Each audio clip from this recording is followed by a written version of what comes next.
Module 2, Lesson 11, Fraction Multiplication and the Products of Decimals. So we are going to continue looking at multiplying decimals and connecting them to their fraction counterparts. And today we're going to use a little bit of estimation and place value to help us figure out where does the decimal point go. So we're going to have to look at the factors and use that to help us get a feel for where the decimal goes. I can use connections between fraction multiplication and decimal multiplication, so we're going to use fraction multiplication to help us understand decimal multiplication, and that is going to help us figure out where to put the decimal points. And I can explain that the sum of the number of decimal digits in the factors yields or gives the decimal digits in the product, which is where we kind of end up. All right, so in the exploratory challenge today, if you were in class, you would be working with a group and you would try out each of these problems and you would come up with some kind of proof that you have the decimal in the right location. And you would create a chart and you and your group would do a little presenting of your proof. So looking at the exploratory challenge, we have some steps we need to complete. First, we need to simply multiply and get the answer. The second part of what we need to do is we need to come up with some evidence that we have got the decimal in the right spot. So 34 and 62 hundredths, and multiply that by 12 and 8 tenths, and I'll try not to mess up the multiplication. 2 times 8 is 16, regroup, 8 times 6 is 48, plus 1 is 49. Regroup the 4 tens, 8 times 4 is 32, plus 4 is 36. 8 times 3 is 24, 24 plus 3 is 27. 2 times 2 is 4, 2 times 6 is 12. Regroup, 2 times 4 is 8, plus 1 is 9. 2 times 3 is 6. 1 times 2 is 2, 1 times 6 is 6. 1 times 4 is 4, 1 times 3 is 3, and I will add these all together. 6, 13, regroup, 1 plus 6 is 7, 7 plus 2 is 9, 9 plus 2 is 11, regroup, 1 plus 7 is 8, 8 plus 9 is 17, 17 plus 6 is 23. 2 plus 2 is 4, plus 6 is 10, 10 plus 4 is 14, and 1 plus 3 is 4. So I've gone through all the multiplication, and now I have to figure out where do I want to put the decimal. And this is where normally we would say, well, you just count up the decimal digits and you move the decimal point in 3 spots. But part of our challenge today is we need to come up with some proof, a little bit of evidence for why that works. We can't just say, well, somebody told me I can do that, and therefore I'm going to do it. So one way that I could do this would be to estimate. I could look and I could say I've got 34 times 12. So about 35 times 12. 35 times 10 would give me 350. 35 times 2 gives me 70. So my answer should be about 420, and I need to place the decimal so that I'm in the 400s. So here's 443. The decimal would go here because my estimated answer is 420. If my estimated answer were 42, I would want to move the decimal over 1 place. If my estimated answer were 4200, my decimal would move 1 this way. So just using a little bit of estimation, I can have an idea of where my answer needs to be, which can help me check and make sure that the decimal's in the right spot. So that's one way that I could approach this problem. Another way to do this would be to look at fractions. I've got 34 and 62 hundredths, and I'm multiplying that by 12. 12 12 and 8 tenths. Now, if I just look at my fractions, I am going to have hundredths multiplied by tenths, which is going to give me, oh, ran out of room there. Let me write a little smaller. Hundredths multiplied by tenths, which will give me thousandths. Now, if I go through the whole process here, I would take the 100 and I'd multiply it times the 34, and I would have 3,400, and I would add the 62, and I'd have 3,462. 3,462 hundredths. And 12 times 10 is 120, plus 8 is 128 tenths. And when I multiply, I can see right here, my denominator is going to come out as thousandths, 100 times 10. Now, I could go through the whole process here, and I would wind up with 443 and 443, 136. Sorry, let me read that correctly. 443,136. There, that's better. And I'm going to divide that by 100 times 10, which is 1,000. So I need thousandths. So here's tenths, here's hundredths, here's thousandths. I need to put the decimal so that I have thousandths.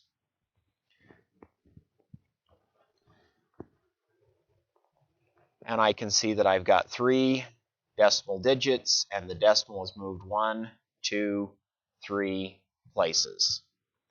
All right, looking at Exploratory Challenge B. Xavier earns $11.50 per hour working at the nearby grocery store. Last week, Xavier worked for 13 and 5/10 hours. How much money did Xavier earn last week? And we are rounding to the nearest penny. We're not going to have thousandths of dollars. We're just going to have hundredths of dollars. So the first thing I can do is just my straight up multiplication.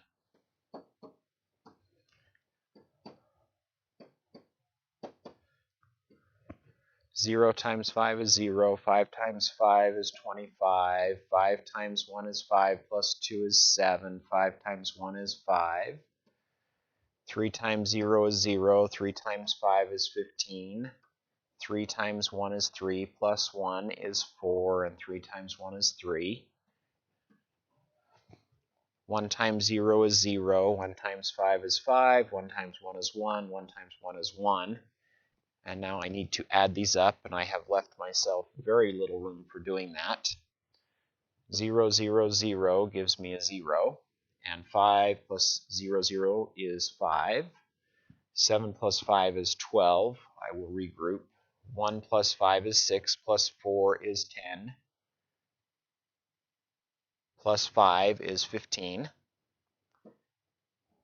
3 plus 2 is 5, and I've got a 1. And the question is, where are the decimals going to go? Well, if I use my front-end estimation, front-end, the stuff that is coming before the decimal, if I use that as my estimation strategy, I've got 11 times 13. Now I know that 11 times 12 is 132, and if I add 11 more, I have 143. So I'm needing, I think, a 3-digit whole number. So I'm thinking that the decimal is going to go right here, 3-digit whole number. 1 digit, 2 digits, 3 digits, a 3-digit whole number. So that's one way that I could look at it. Another way that I could look at it is compare it to fraction multiplication. So I've got 11 and 50 hundredths, and I'm going to multiply that times 13 and 5 tenths. And looking at my denominators, I am going to have hundredths, 100ths multiplied by tenths, and I will have a denominator of thousandths. So I'm looking after the decimal now and saying I need thousandths. I need 3 digits. 1, 2, 3. Yay! So both of my estimation methods, both of my connected methods here, show me that the decimal is going to go right here. Tenths, hundredths, thousandths. So the decimal is here. I could, of course, follow the fraction multiplication out. 100 times 11 gives me 1100 plus 50, 1150 hundredths, multiplied by 10 times 13 is 130 plus 5, 135 tenths. I've got 100 times 10, which would give me thousandths. All right, so there are a couple of the, well, there's the exploratory challenges. Having looked at the problems, having provided some informal proof, looking at estimation and at using fractions to help me figure out the denominator. And each time, it did work out that I could count the decimal digits, and that is how far, well, that is how many decimal digits I would have. In the factors, I had 3 decimal digits, and when I was done multiplying, I had 3 digits after the decimal. All right, so just looking at some exercises here, just some straight up multiplication. 324 and 56 hundredths multiplied by 54 and 82 hundredths. All right. 6 times 2 is 12. 2 times 5 is 10, plus 1 is 11. 2 times 4 is 8, plus 1 is 9. 2 times 2 is 4. 2 times 3 is 6. So I've got 6, 4, 9, 1, 2.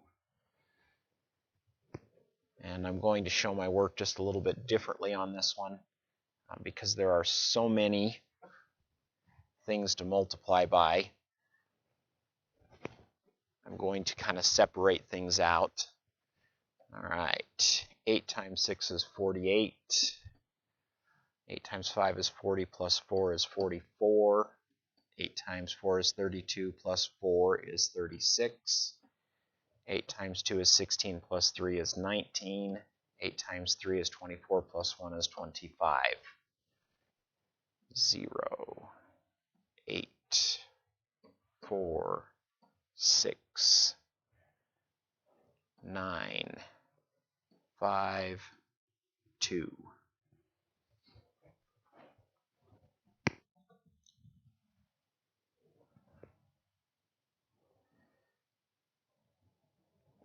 All right, now I'm going to multiply times the 4. 4 times 6 is 24. Got 22. 4 times 4 is 16 and 2 is 18. 4 times 2 is 8 plus 1 is 9. 4 times 3 is 12.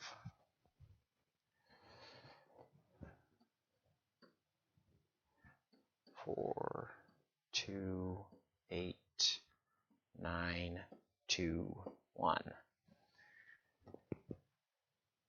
In real life, we would actually just punch this into a calculator. We wouldn't do this longhand.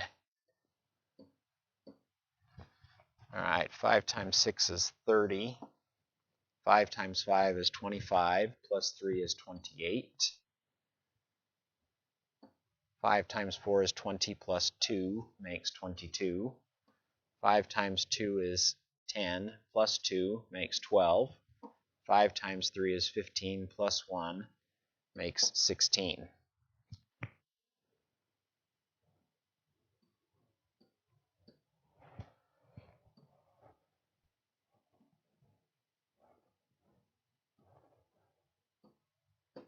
All right, now we'll see if I can add these together.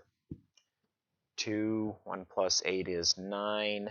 9 plus 4 is 13. 13 plus 4 is 17.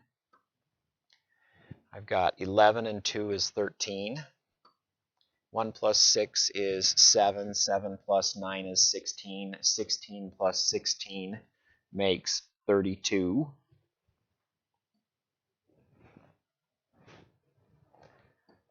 3 plus 5 is 8, plus 9 is 17, 17 plus 2 is 19. 2 times 3 is 6, plus 1 is 7, 7 and 1. That is a big multiplication problem. Like I said, in real life, we would just break out a calculator. We would never do something like this longhand. So this is really at this point where it's just about, can we do the process? So taking a look here, I've got hundredths multiplied by hundredths, thinking of my fraction example earlier. So 100 times 10 times 10, which would give me 1,000 multiplied by 10, which would give me 10,000. So I need a 10,000ths place. So if this is the 10,000ths, this is the hundredths, sorry, 10,000ths, thousandths, hundredths, tenths. So my decimal should go there. And of course, I've counted up there are 4 decimal digits, and I have 1, 2, 3, 4 decimal digits. And a little bit of quick estimation, 300 multiplied by about 50, which would give me about 15,000. So my leading digits, I should be close to 15,000. And here I've got somewhat close to 15,000. All right, taking a look at exercise 2. This looks a little bit more normal, a little bit less holy smokes over the top. Kevin spends $11.25 on lunch every week during the school year. If there are 35 and a half weeks during the school year, how much does Kevin spend on lunch over the entire year? And of course, we are working to the nearest penny. All right, well, a quick little bit of estimation here.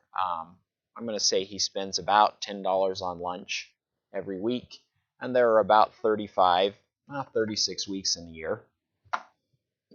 So I'm going to estimate that he's going to spend in the area of $360. So when I'm finished, I'll need 3 digits before the decimal. I'm also looking and seeing that I've got hundredths and tenths, which means I will have thousandths. So before I round, I should have 3 decimal places after the decimal. All right, 1125 multiplied by 35 and 5/10. 5 times 5 is 25. Ooh, almost put that backwards there. 5 times 5 is 25. 5 times 2 is 10, plus 2 is 12. 5 times 1 is 5, plus 1 is 6, and 5 times 1 is 5. 5 times 5 is 25. 5 times 2 is 10, plus 2 is 12. 5 times 1 is 5, plus 1 is 6. And 5 times 1 is 5. 3 times 5 is 15. 3 times 2 is 6, plus 1 is 7. 3 times 1 is 3, and 3 times 1 is 3. So do a little adding here. 6 plus 2 is 8, plus 5 is 13. 6 and 6 is 12, plus 7 is 19. 1 plus 5 is 6, plus 3 is 9, and 3. All right, so before I do the rounding, I figure that I need 3 digits in front of the decimal. So I'm going to figure the decimal goes here. Looking at my fraction approach, I see that I need thousandths, tenths, hundredths, thousandths. I'm feeling very confident about where my decimal is. Counting the decimal digits, there's 2 decimal digits there, and there's a third one there, and I have 1, 2, 3 decimal digits. So I'm pretty sure I've got the decimal in the right spot. The only thing I need to do now is to remember to round to the nearest penny. This is dimes. This is pennies. This is tenths of pennies. So taking a look here, I've got $399 and 375 thousandths. The 5 is going to tell the 7 to round up, $399.38. So Kevin is going to spend $399.38 on lunch during the school year. All right, exercise 3. Gunner's car gets 22 4/10 miles per gallon, and his gas tank can hold 17 82/100 gallons of gas. How many miles can Gunner travel if he uses all of the gas in the gas tank? So I've got 17 82/100 multiplied by 22 4/10. I think I mentioned in the last video I have a habit or a tendency, whichever number has more digits in it, I put that one on the top. My brain just likes that. It's a thing about me, I guess. Taking a quick look here, I'm going to have 22 times 17, so I have 20 by 17. I'm going to estimate about 340 miles. So before the digit, I will need about 3 digits. Taking a look at my decimal digits, I've got tenths multiplied by hundredths, so I'm figuring that I'm going to have thousandths after the decimal, so I'm going to need 3 decimal digits. And just looking and counting, I've got 1, 2, 3. I've got 3 decimal digits, so I'm pretty sure that I'm going to need 3 decimal digits. Now I can multiply and see how things work out. 2 times 4 is 8. 4 times 8 is 32. 4 times 7 is 28, plus 3 is 31. 4 times 1 is 4, plus 3 is 7. 2 times 2 is 4. 2 times 8 is 16. 2 times 7 is 14, plus 1 makes 15.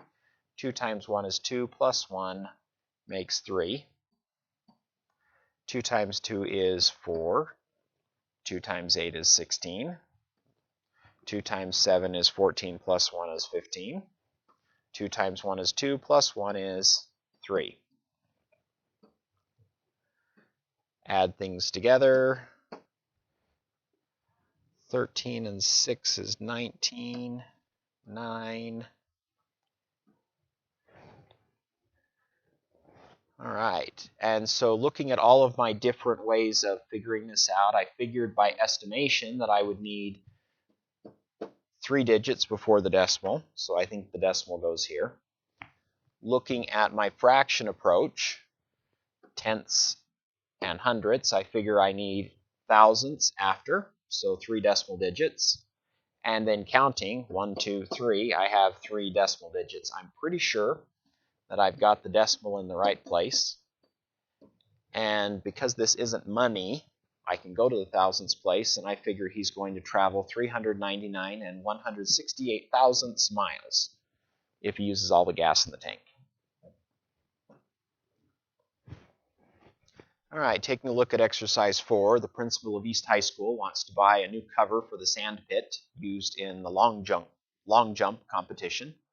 He measured the sand pit and found that the length is 29 2/10 feet and the width is 9 8/10 feet. And the question is, what will the area of the new cover be? So the sand pit sounds like a rectangle. And it sounds like it's 29 2/10 feet this way and 9 8/10 feet this way. And if I want to find the area, I need to multiply the length times the width so I can find the number of square feet. The number of squares that are 1 foot by 1 foot, that would cover the area. So I've got 29 2/10 multiplied by 9 8/10. So I've got tenths and tenths. So I'm going to estimate that I will have a decimal that is to the hundredths place. I've got 29 times 9, which is about 30 times 9, which would get me in the area of 270. So I figure I need 3 digits before the decimal. And then I can look at my decimal digits, and I have 1 decimal digit, 2 decimal digits. So I'll need 2 decimal digits. All right, 2 times 8 is 16. 9 times 8 is 72. 72 plus 1 is 73. 8 times 2 is 16. 16 plus 7 is 23. 9 times 2 is 18. 9 times 9 is 81. 81 plus 1 makes 82. 9 times 2 is 18. 18 plus 8 is 26.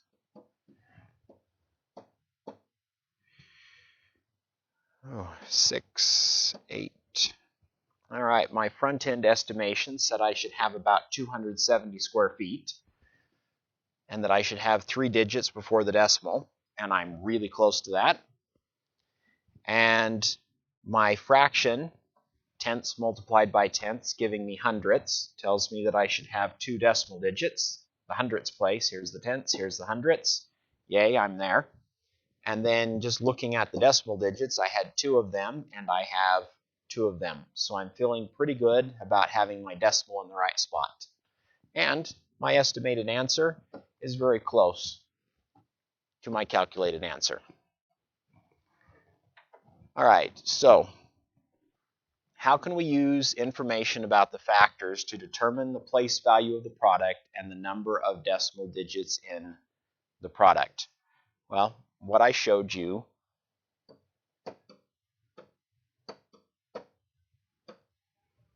is that I can do a little front-end estimation here. This is about 20 times 20, which would give me about 400.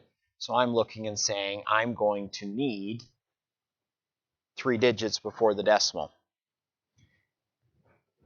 The other thing that I looked at is that I had tenths multiplied by tenths, which meant my decimal would be hundredths. So I would need 2 decimal places, tenths and hundredths.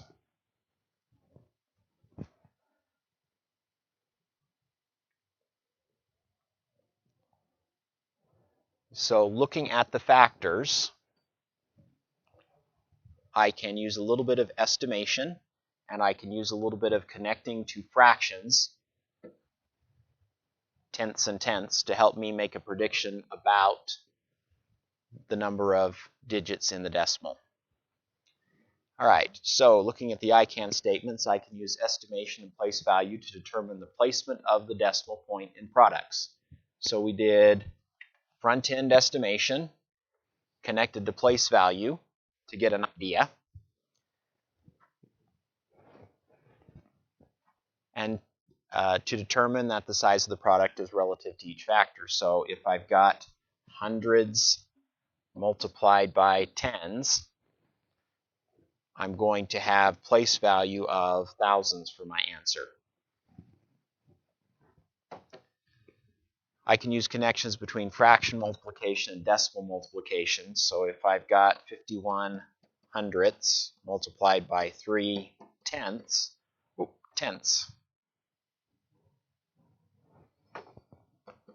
that tells me that I will have thousandths.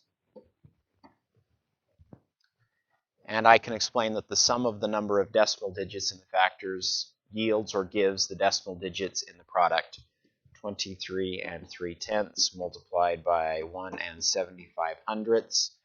1, 2, 3 decimal digits. So in the product I will have 3 decimal digits. All right, so that concludes Module 2, Lesson 11. Some great stuff in there with number sense, being able to think through things.